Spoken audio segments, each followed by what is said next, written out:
بسم الله الرحمن الرحيم. بسم الله الرحمن الرحيم.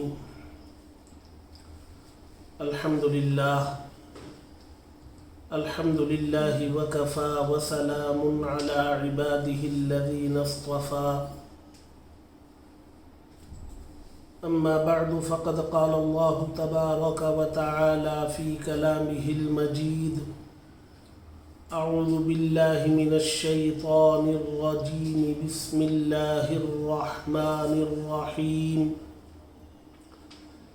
يا أيها الذين آمنوا عليكم أنفسكم لا يضركم من ضل إذا اهتديتم إلى الله مرجعكم جميعا فينبئكم بما كنتم تعملون.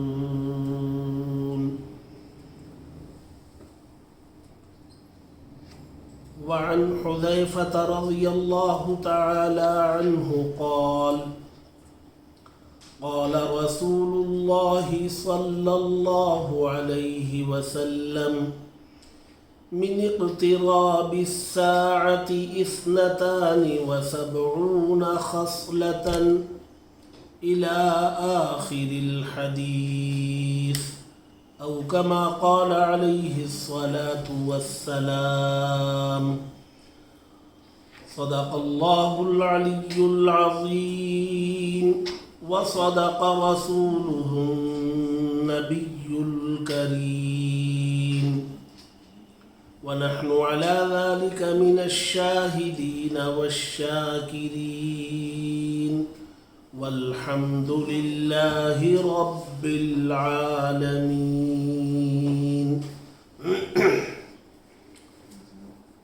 محترم حاضرین،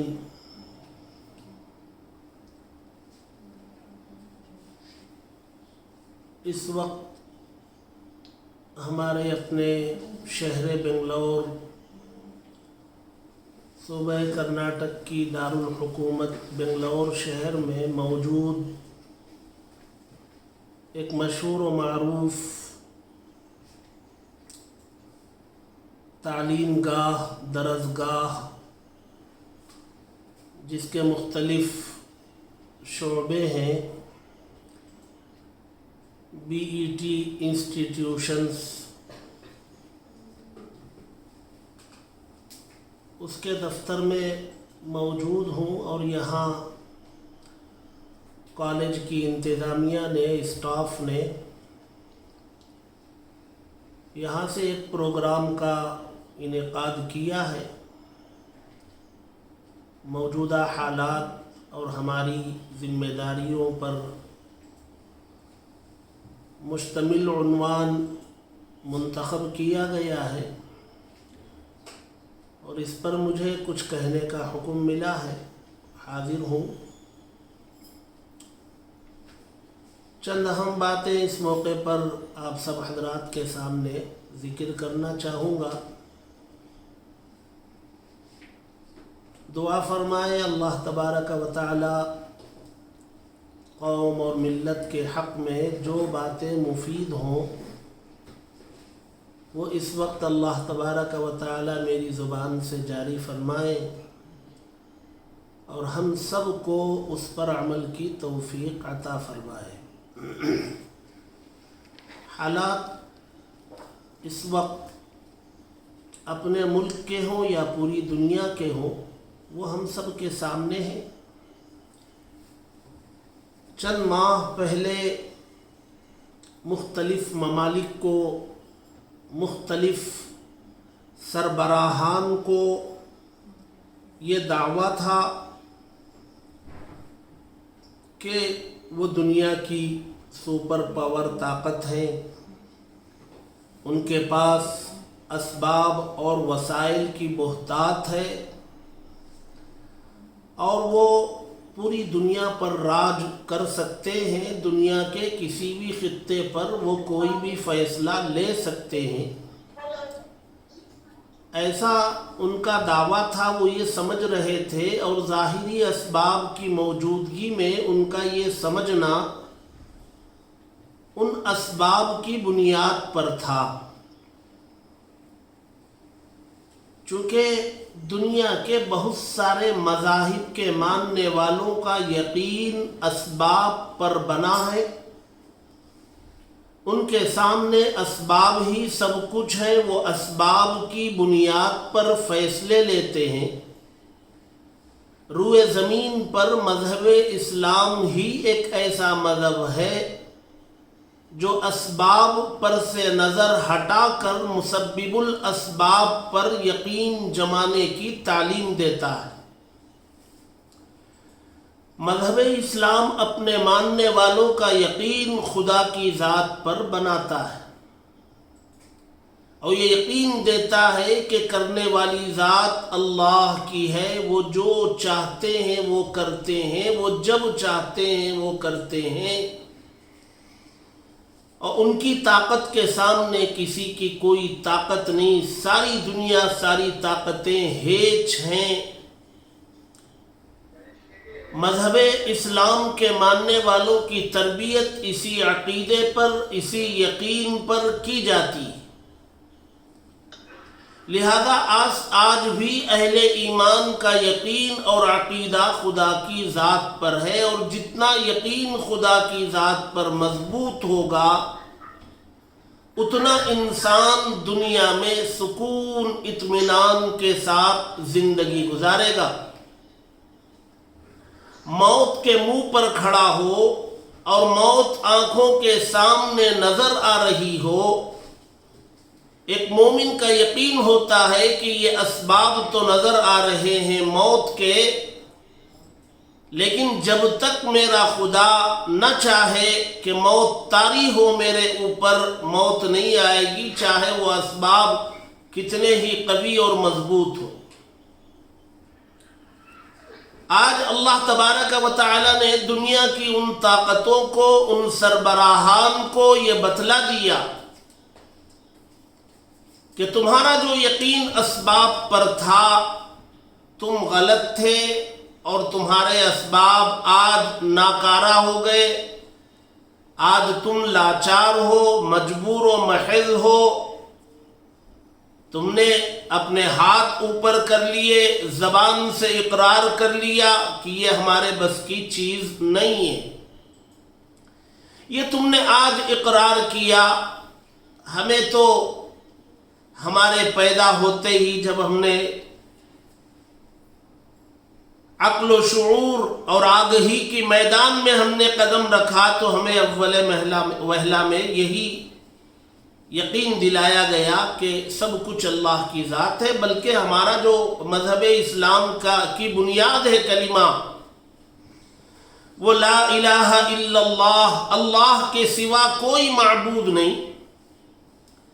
یہ اس کا ظاہری معنی ہے، اللہ کے سوا کوئی معبود نہیں، اس کا ظاہری معنی ہے۔ اور آپ اس کی حقیقت میں جائیں گے تو اس چھوٹے سے ٹکڑے میں یہ ہے کہ سب کچھ اللہ کے علاوہ کچھ نہیں، ساری طاقت اللہ کی ہے، ساری دولت اللہ کی ہے، سب کچھ اللہ کی ذات سے جڑا ہے، یہ اس چھوٹے سے کلمے کے ٹکڑے میں موجود ہے۔ آج ہمیں اس یقین کو بنانے کی ضرورت ہے، اور جہاں یہ یقین بن رہا ہے وہاں ہمارا یقین اس پر بھی ہونا چاہیے کہ مذہب اسلام کی ساری تعلیمات سچی ہیں، برحق ہیں، اس کی تعلیمات میں کسی قسم کا کوئی شک و شبہ نہیں ہے، چاہے اس کا کوئی حکم ہماری سمجھ میں آ رہا ہو نہ آ رہا ہو، ہمارا یہ یقین بننا چاہیے کہ مذہب اسلام سچا، اس کا ایک ایک حکم سچا، اور یہ مذہب آسمانی ہے، اللہ تبارک و تعالیٰ کی جانب سے نازل کردہ ہے۔ لہذا بہت سارے اللہ کے بندے اور بندیوں کا یہ یقین بنا ہوا ہے۔ اور وہ موت کو سامنے دیکھتے ہوئے بھی اپنی نظر خدا کی طرف رکھتے ہیں۔ آج ساری دنیا پر ایک خوف اور ایک دہشت طاری ہے۔ اللہ تبارک و تعالی نے ایک ایسے مرض کو، ایک ایسی وبا کو دنیا میں بھیجا کہ اس وبا اور اس مرض کے سامنے ساری طاقتیں ماند پڑ گئیں، ہمت ہار گئیں، جواب دے گئیں، اور اللہ تبارک و تعالی نے اس چھوٹی طاقت کے ذریعے بتلا دیا کہ میں ہی سب کچھ ہوں اور میں جو چاہے کر سکتا ہوں۔ اللہ تبارک و تعالی ہمیں اس کا یقین عطا فرمائے۔ قرآن مجید کی وہ مشہور آیت ہے جس میں اللہ نے اس عقیدے کا ذکر کیا، قل اللہم مالک الملک۔ نبی اعلان کرو، اپنے ماننے والوں کے بیچ میں کھڑے ہو کر اعلان کرو کہ ملکوں کا مالک اللہ، تؤتی الملک من تشاء، جس کو چاہتا ہے ملک دیتا ہے، وتنزع الملک ممن تشاء، جس سے چاہتا ہے ملک چھین لیتا ہے، جس کو چاہتا ہے عزت کی سربلندیوں پر پہنچاتا ہے، اور جس کو چاہتا ہے ذلت و خوار کی گہرائی میں ڈھکیل دیتا ہے، اور وہ ہر چیز پر قادر ہے، اسی کے ہاتھ میں خیر اور بھلائی۔ ظاہر سی بات ہے اس وقت ساری دنیا پریشان ہے، اور امت مسلمہ بھی پریشان ہوگی، پریشان ہونا فطری بات ہے، لیکن خوف اور دہشت میں مبتلا ہونا یہ ایمان کی علامت نہیں ہے۔ موت مقدر ہے، وہ ایک سیکنڈ آگے نہیں ہو سکتی، اور جس وجہ سے موت مقدر ہوگی وہ اسی وجہ سے آئے گی۔ لہذا اس مرض سے اہل ایمان کو خوف اور دہشت میں مبتلا نہیں ہونا چاہیے۔ اسباب اس مرض کے چاہے جتنے پھیلے، ہمارا یقین خدا کی ذات پر، اور ہم خدا کی طرف رجوع کریں اور اللہ تبارک و تعالی سے لو لگائے رکھے تو دلوں میں اطمینان، چہروں پر بشاشت وہ پہلے کی طرح باقی رہے گی۔ بہرحال یہ جو آج کے حالات ہیں یہ نتیجہ ہے۔ ایک باریک بات میں کہوں گا، آج سب کی زبان پر آج کے حالات کا تذکرہ ہے، آج کے حالات کا چرچا ہے، لیکن آج کے حالات کو اگر سبب کے درجے میں دیکھ رہے ہیں تو غلط ہے۔ آج کے حالات نتیجہ، اسباب پہلے بہت گزر چکے، آج کے حالات نتیجہ ہے۔ جس طریق پر کالج میں ڈگری مکمل ہوتی ہے تو سند، سرٹیفکیٹ دی جاتی ہے، وہ سند اور سرٹیفکیٹ نتیجہ ہے، اور اس نتیجے کے حاصل کرنے سے پہلے ایک بہت لمبا عمل اس طالب علم نے، طالبہ نے، اور ان کے ٹیچر نے، اسٹاف نے، ادارے نے ایک لمبا عمل کیا، اور آخر میں جا کر کے وہ نتیجہ نکلا ہے۔ کسی کھیت میں ہم لہلہاتی کھیت دیکھیں گے، درختوں پر آم لٹکتے ہوئے دیکھیں گے، یہ آم کا لٹکتا ہوا نظر آنا یہ نتیجہ ہے، اس سے پہلے کافی بہت لمبا عمل ہوا ہے۔ آج یہ وبا دنیا میں پھیلی ہے تو یہ نتیجہ ہے، اس سے پہلے بہت سارے امور اس دنیا میں وجود پذیر ہوئے ہیں، تب کہیں جا کر کے یہ نتیجہ آج کی دنیا میں ہمیں نظر آ رہا ہے۔ ہمارے نبی آخر الزمان صلی اللہ علیہ وسلم چونکہ قیامت تک کے لیے نبی بنائے گئے، آپ کے بعد کوئی نئے نبی آنے والے نہیں ہیں، قیامت تک پیش آنے والے حادثات، واقعات اور ان حادثات کے پیش آنے پر امت مسلمہ کی رہبری و رہنمائی، یہ سب ہمارے آقا صلی اللہ علیہ وسلم نے امت کے سامنے پیش فرما کر دنیا سے آپ رخصت ہوئے۔ ایک طرف آپ نے شریعت پیش کی، حلال و حرام، جائز و ناجائز،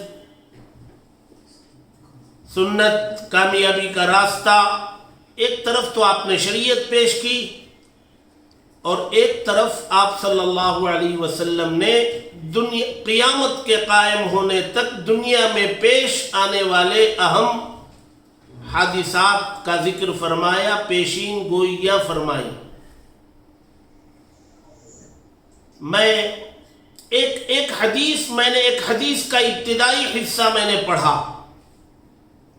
حضرت حذیفہ رضی اللہ تعالی عنہ اس کے راوی ہیں، فرماتے ہیں کہ آقا صلی اللہ علیہ وسلم نے فرمایا کہ قیامت کی علامتوں میں 72 نشانیاں، 70 پر 2 نشانیاں، اور پھر اللہ کے نبی صلی اللہ علیہ وسلم نے 72 نشانیاں ذکر فرمائیں، جس کو حضرت حذیفہ رضی اللہ تعالی عنہ نے نقل فرمایا۔ اور ان 72 نشانیوں کے ذکر کرنے کے بعد آخر میں ہمارے آقا صلی اللہ علیہ وسلم نے فرمایا کہ جب یہ 72 علامتیں دنیا میں وجود پذیر ہو جائیں گی، اس وقت انتظار کرنا، فَلْيَرْتَقِبُوا عِنْدَ ذَلِكَ، اس وقت انتظار کرو اللہ تبارک و تعالیٰ کی جانب سے پیش آنے والے عذابات کا۔ کبھی وہ دھنسنے کا عذاب آئے گا، کبھی چہروں کے مسخ ہونے کا عذاب آئے گا، کبھی آسمان سے بارش کی شکل میں اللہ تبارک و تعالی آزمائش میں مبتلا کریں گے، کبھی زمین پھٹے گی، کبھی مختلف قسم کے عذابات نازل ہوں گے۔ یہ مختلف قسم کے عذابات میں اللہ کے نبی صلی اللہ علیہ وسلم نے ان تمام عذابات کو شامل فرما لیا۔ جیسے قرآن مجید میں اللہ تبارک و تعالی نے چند سواریوں کا ذکر کیا، جس میں انسان سواری کرتا ہے، گھوڑا ہے، خچر ہے، اونٹ ہے۔ ان کا ذکر کرنے کے بعد اللہ تبارک و تعالی نے فرمایا اور ایسی سواریاں تمہارے لیے پیدا ہوں گی جن کو تم نہیں جانتے۔ یہ جملہ کہہ کر آج کے موجود زمانے میں جو سواریاں تیار ہوئی ہیں ان سب کا تذکرہ اس میں شامل کر لیا۔ سوال یہ ہے کہ یہ آج کے حالات جو ہیں، اس مرض کے پھیلنے کے جو اسباب ہیں، ہمیں ان اسباب پر غور کرنا ہے اور ان اسباب کو ختم کرنے کی فکر کرنا ہے۔ ایک اللہ کا بندہ بیمار پڑتا ہے اور ڈاکٹر کے سے رجوع کرتا ہے، ڈاکٹر کہتا ہے کہ آپ کی بیماری فلاں فلاں سبب کے ذریعے ہوئی ہے اور آپ کو فلاں فلاں چیز سے پرہیز کرنا ہے، فلاں فلاں چیز کا استعمال کرنا ہے، تب جا کر کے آپ دوبارہ صحت پا جائیں گے۔ اسی طریقے پر یہ جو وبائی مرض ہے، بیماری ہے، اس کی وجوہات تلاش کرنا ہے قرآن و حدیث میں، اور ان وجوہات کو دور کرنے کی فکر کرنا ہے۔ اللہ کے نبی صلی اللہ علیہ وسلم نے 72 نشانیاں ذکر فرمائی، اور ظاہر سی بات ہے مختصر وقت میں ان 72 چیزوں کا ذکر ناممکن ہے، لیکن ان 72 میں سے کچھ وہ اہم وجوہات جن میں پورا سماج مبتلا ہے، بالخصوص امت مسلمہ بھی اس میں مبتلا ہو چکی ہے، ان چیزوں کا جائزہ لینا اور امت مسلمہ بحیثیت امت کے ان چیزوں سے اپنے آپ کو بچانے کی فکر کرنا اور اللہ تبارک و تعالی کی طرف رجوع کرنا، یہ اس مرض کو دور کرنے کا بھی ذریعہ بن سکتا ہے۔ اور مرض دور نہ ہو تو کم از کم اپنی دنیا و آخرت سجانے اور سنوارنے کا ذریعہ بننے میں کوئی شبہ نہیں۔ اللہ کے نبی صلی اللہ علیہ وسلم نے فرمایا، اذا رأيتم الناس اماتوا الصلاة، فرماتے ہیں کہ دنیا میں مختلف قسم کے عذابات کے آنے کی 72 وجوہات میں سے ایک وجہ یہ ہے کہ جب تم دیکھو کہ لوگ نماز کو غارت کرنے لگے۔ اب یہ ایک عام سی بات ہے، لوگ سمجھتے ہیں کہ بھئی یہ نماز کا تذکرہ کیوں کیا جا رہا ہے؟ میں نہیں کر رہا ہوں. اللہ کے نبی صلی اللہ علیہ وسلم فرماتے ہیں کہ اللہ کے یہاں سے پکڑ آنے کی 72 وجوہات میں، عذاب کے نازل ہونے کی 72 وجوہات میں، وباؤں کے پھیلنے کی 72 وجوہات میں سب سے پہلے نمبر والی وجہ وہ اللہ کے بندوں اور بندیوں کا نماز کو ترک کر دینا ہے، چھوڑ دینا ہے. اس پر بہت لمبی گفتگو کی جا سکتی ہے لیکن موقع اس کا نہیں ہے. میں آپ کو بتاؤں، قرآن مجید کا 18واں پارہ ہے اور اس کی پہلی آیت آپ پڑھیں گے 18ویں پارے کی. اس میں فرماتے ہیں اللہ تبارک و تعالی قد افلح المؤمنون، بے شک مومنین کامیاب ہو گئے. افلح یہ کامیابی کے معنی میں، یہ آپ اذان میں بھی سنتے ہیں حی علی الفلاح. یہ افلح اور فلاح کامیابی کے معنی میں اردو میں بھی استعمال ہوتا ہے. حی علی الفلاح کے معنی کیا ہے؟ آؤ کامیابی کی طرف. اور یہ بلایا کس طرف جا رہا ہے؟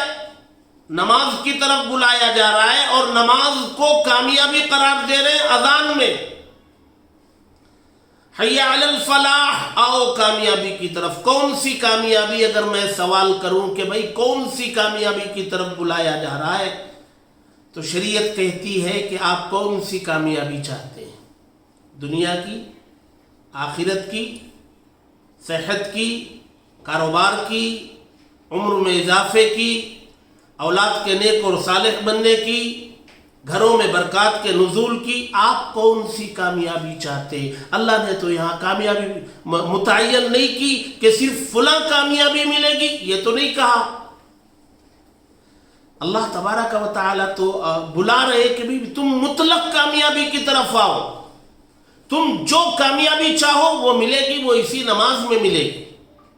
اور 18ویں پارے کی پہلی سورت میں فرمایا، پہلی آیت میں فرمایا بے شک کامیاب ہو گئے مومنین. ہر مومن کامیاب ہو گیا؟ کہا نہیں. آگے کی آیت پڑھو، کون سے مومن کامیاب ہوئے؟ الذین هم فی صلاتہم خاشعون، وہ مومن بندے اور بندیاں کامیاب ہو گئے جو نمازوں میں خشوع اختیار کرتے ہیں. صلاۃ کہتے ہیں نماز کو، اور خاشعون خشوع کے معنی ڈر پیدا کرتے ہیں، یعنی اللہ کے سامنے کھڑے ہونے پر ان کے دلوں میں ڈر پیدا ہوتا ہے، خوف و خشیت پیدا ہوتی ہے. آج ہماری زندگیوں سے یہ نماز ختم ہو گئی، حالانکہ ہماری کامیابی کا مدار جو ہے وہ نماز ہی میں رکھا گیا ہے. نماز کے بغیر اگر کوئی مومن کامیابی تلاش کرتا ہے تو وہ ریگستان میں پانی تلاش کرنے کے برابر ہے، کبھی ملے گا نہیں. بہت سارے گھروں میں پریشانیاں ہیں، ان پریشانیوں کو خاتمے کا سبب نماز میں ہے، لیکن خواتین گھروں کی نماز کی طرف متوجہ نہیں ہوں گی. وہ مختلف جگہوں کی چکر کاٹیں گی، عاملوں کے پاس جائیں گی، اور پتہ نہیں بہت سی مرتبہ غیر مذہب والوں کے یہاں چلی جائیں گی، کفر اور شرک میں مبتلا ہو جائیں گی. کامیابی کے لیے، سکون و اطمینان کے حاصل کرنے کے لیے، جبکہ وہ نسخہ انہیں دے دیا گیا. وہ نسخہ یہ ہے کہ وضو کرے، مصلی بچھائے، نماز پڑھے، مانگے اپنے خدا سے. تو آج جو ہے عمومی طور پر، عمومی سطح پر نماز جو ہے وہ دل و دماغ سے ہمارے نکل گئی، اور یہ بہت بڑی مقدار میں نکلی. نماز پڑھنے والوں کا فیصد آپ نکالیں گے تو میں بہت مبالغہ کروں گا تو 5%، 95% نماز کی طرف مائل نہیں ہے. بہرحال ایک اہم وجہ تو یہ ہے، اور دوسری وجہ اللہ کے نبی صلی اللہ علیہ وسلم نے فرمایا وَآكِلُوا الرِّبَا، امت جو ہے سود کھانے لگے گی. سود، بڈی، انٹرسٹ، وہ پیسہ جو حلال نہیں ہے، اس کے استعمال میں شک اور شبہ بھی ذہن و دماغ سے گزرنے نہیں دے گی. آپ دیکھ لیں سماج میں کتنی چیزیں رائج ہیں. ہمارے ذہن میں جب سود کہا جاتا ہے تو بینک کا نقشہ ابھرتا ہے. ہم سمجھتے ہیں بینک سے ملنے والی زائد رقم ہی سود ہے. اس کے علاوہ بہت ساری چیزوں کے بارے میں ہم نے معلوم ہی نہیں کیا اور اس میں مبتلا ہے. بہت ساری قسم کی چیٹیاں چلاتے ہیں، اس میں سود ملتا ہے. اور یہ محلوں میں لوگ قرض دینے کے لیے گھروں تک پہنچتے ہیں اور قرض لیا اور دیا جاتا ہے، اس میں سود لینا دینا ہوتا ہے. بہت ساری کمپنیاں ایسے کھلیں جس میں آپ پیسہ جمع کر دو تو سرمایہ باقی رہے گا اور وہ ماہانہ نفع دیتے رہیں گے اور بہت بڑی مقدار میں نفع دیں گے. بنگلور شہر میں بھی بہت ساری کمپنیاں کھلیں اور مسلمانوں کا کروڑوں روپیہ اس میں ختم ہو گیا اور انہیں سمجھایا گیا کہ یہ سب کاروبار یہ شرعاً جائز نہیں ہے. لیکن لوگوں کی سمجھ میں نہیں آیا. بغیر محنت کے اور بغیر کچھ کیے ہوئے کہ سرمایہ محفوظ رہے، نفع ملتا رہے، اس کی اکثر شکلیں جو ہے وہ سود کی ہوتی ہیں اور یہ بہت عام ہو چکا ہے. اللہ کے نبی صلی اللہ علیہ وسلم نے ایک ایک چیز کو تفصیل سے ذکر کیا. میں اس وقت 10 ہی چیزیں لکھ کے لایا تھا، لیکن مجھے نہیں لگتا کہ میں ان 10 باتوں پر بھی آپ حضرات کے سامنے بات رکھ سکوں گا. میں 2-3 باتوں پر اکتفا کرتا ہوں، پھر موجودہ حالات پر آ کر کے میں کچھ باتیں آپ حضرات کے سامنے ذکر کروں گا. ایک بات، وَبَاعُوا الدِّينَ بِالدُّنْيَا، دین کو دنیا کے عوض بیچنے کا ماحول بنے گا. ایک طرف دین ہوگا، ایک طرف دنیا ہوگی اور سمجھایا جاتا رہے گا کہ بھئی یہ دین ہے، یہ دنیا ہے. لوگ سمجھنے تیار نہیں ہوں گے، دین کو چھوڑ دیں گے، دنیا کو اختیار کریں گے. مثال کے طور پر اللہ کے نبی صلی اللہ علیہ وسلم نے نکاح کا ایک طریقہ پیش کیا، نکاح کے دینی احکامات پیش کیے اور ایک دنیاوی طریقہ. دینی طریقے میں دنیا نہیں ہے، دینی طریقے میں اللہ کے نبی کی سنت ہے، کامیابی ہے، سکون ہے، فرما بردار اولاد ہے، خاندان کا نام روشن کرنے والی اولاد ہے. اللہ کے نبی کے بتائے ہوئے طریقے نکاح میں وہ دین ہے. اور ایک طریقہ دنیا کا چلایا ہوا ہے، وہ دنیا ہے، اس میں پیسہ ہے، اس میں نام و نمود ہے، اس میں شہرت ہے، اس میں نبی کی سنت کو نبی کی سنت کی دھجیاں اڑانے کے طریقے. لیکن آپ لاکھ سمجھاتے رہیں ہمیں دین نہیں چاہیے، ہمیں دنیا چاہیے. جی دین کے مقابلے میں ہم دنیا کو اختیار کر رہے ہیں. میں نے ایک نکاح کی مثال پیش کی، بہت ساری مثالیں پیش کی جا سکتی ہیں. اللہ کے نبی صلی اللہ علیہ وسلم فرما رہے ہیں میری امت کے اندر جب یہ چیزیں عام ہوتی چلی جائیں گی تب اللہ کے عذابات کا انتظار کرنا. مختلف قسم کے عذابات اللہ تبارک و تعالی نازل کریں گے. خواتین کے سلسلے میں فرمایا، پردے کو فرمایا، پردے کو بوجھ محسوس کیا جانے لگے گا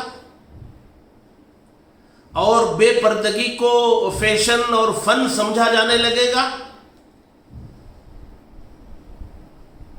اور ان کو لاکھ سمجھایا جائے دنیا کی سب سے قیمتی خاتون، جنت کے خواتین کی سردار حضرت فاطمہ رضی اللہ تعالی عنہا تھیں اور ہیں.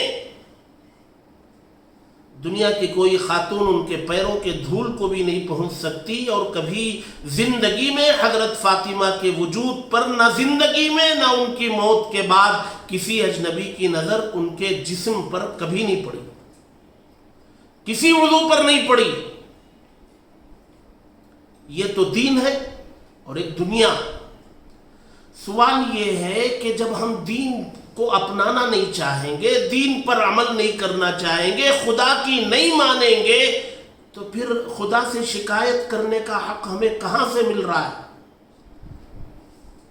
میں فجر کی نماز نہ پڑھوں اور 8 بجے میرے ساتھ کوئی حادثہ ہو جائے اور میں 8 بجے خدا سے شکایت کرنے لگوں تو مجھے تو شکایت کا حق نہیں ہے. میں نے تو فجر کی نماز ہی نہیں پڑھی, میں کس منہ سے خدا کے سامنے شکایت کروں؟ نہیں ہوگا. بہرحال بحیثیت امت مسلمہ ہمیں جو وجوہات تلاش کرنی ہے وہ قرآن و حدیث میں کرنی ہے. دنیا والے دنیاوی اعتبار سے اسباب و وجوہ تلاش کریں گے, وہ دنیا کے اعتبار سے اسباب پیش کریں گے, وہ ان کا اپنا مسئلہ ہے. ہمیں تو قرآن و حدیث میں وجوہات تلاش کرنی ہے, اور یہ 2-3 اہم وجوہات میں نے پیش کی ہیں. ان وجوہات کی وجہ سے دنیا کے اندر یہ حالات آئے. آج کیا حالات ہیں؟ جس پردے پر ان کو اعتراض تھا, اللہ نے حالات ایسے پیدا کیے کہ خواتین تو خواتین, آج مردوں کو بھی پردہ کرنے پر اللہ نے مجبور کر دیا. یہ خواتین کو پردہ کرنے سے منع کرتے تھے, حجاب پر پابندی لگاتے تھے, کالجوں سے نکالا کرتے تھے. دنیا کے اندر یہ رواج چلایا انہوں نے. اللہ نے کہا کہ یہ خواتین کو فقط نہیں, اب اس کے بعد تمہیں بھی پردہ کرنا پڑے گا. آج جس کو دیکھو اس کے چہرے پر پردہ ہے, نکالنے سے ڈر رہا ہے. کون سی طاقت ہے؟ اور یہ کیوں اللہ تبارک و تعالی یہ حالات پیدا کر رہے ہیں؟ سمجھا رہے ہیں. سمجھو مذہب اسلام حق ہے. اللہ تبارک و تعالی نے یہ حالات دنیا میں پیدا کیے ہیں. ان حالات کی وجہ سے یقیناً دنیا پریشان ہے, ہر آدمی پریشان ہے. پریشان تو مسلمان بھی ہے. خوف زدہ نہیں ہونا چاہیے. ایمان اگر مضبوط ہے تو خوف زدہ نہیں ہوگا. آج کے جو حالات ہیں, ان حالات میں اللہ تبارک و تعالی نے بندے کو اتنا مجبور کر دیا ہے اور اسے بتا دیا کہ تیری کوئی حیثیت اللہ تبارک و تعالی کی قدرت کے سامنے نہیں ہے, کچھ نہیں. آج کے حالات میں اس وبا کا شکار ہونے والے مرد اور خواتین, ان کے آخری حق کے ادا کرنے میں وہ اہتمام نہیں کیا جا رہا ہے جو نہیں ہو پا رہا ہے, جو کیا جا سکتا تھا. خاندان کی بہت سارے رشتہ دار آخری دیدار نہیں کر پا رہے, نماز پڑھنے کا انہیں موقع نہیں ہے. ہاسپٹل سے ان کو ریپ کر کے سیدھے قبرستان میت بھیجی جا رہی ہے. غسل کا موقع نہیں ہے, ریپنگ کے اوپر انہیں تیمم کرایا جا رہا ہے. ہاتھوں سے میت کو قبر میں اتارنے کا موقع نہیں ہے. 20 میٹر کپڑے کے درمیان رکھ کر میت قبر میں اتاری جا رہی ہے اور براہ راست میت پر مٹی ڈال دی جا رہی ہے. اور تو اور ایسے واقعات ہمارے سامنے ہیں. جی, ایک ابھی 3-4 دن پہلے کا واقعہ ہے. خاتون چھٹیوں میں بنگلور آئی, رہتی سعودی میں ہے, 3 بچے ہیں چھوٹے چھوٹے. چھٹیوں میں یہاں آئی, شوہر وہاں ہے. یہاں آنے کے بعد لاک ڈاؤن ہو گیا, فلیٹیں بند ہو گئیں تو یہیں رک گئیں. ابھی 2-3 دن پہلے ان کے شوہر کا وہاں اسی مرض میں انتقال ہو گیا. نہ یہاں سے کوئی جا سکتا ہے, نہ وہاں سے کوئی آ سکتا ہے. جی, نہ کسی کو دیدار, نہ نماز, نہ تدفین میں شرکت کا موقع. یہ حالات دنیا میں ہیں. ان حالات میں کرنا کیا ہے؟ 2 کام کرنے ہیں. پہلا کام یہ ہے کہ ہمیں اپنی شریعت کے دائرے میں آنا ہے. دیکھیے, شریعت بہت بڑی ہے. لوگ کہیں گے کہ بھی پوری شریعت ہم جان ہی نہیں سکتے, عمل کیا کریں گے؟ قرآن مجید کا 21واں پارہ پہلی آیت, اس کو اٹھا کے آپ پڑھ لیجئے گا. اس میں صرف 2 حکم اللہ نے دیے ہیں. ان 2 حکموں پر عمل کر لیجئے, پورا دین خود بخود آئے گا. پورا دین آنے کی ذمہ داری اللہ خود لیتے ہیں. 2 کام کیا؟ صرف 2 کام کرنے کا حکم اللہ دے رہے ہیں.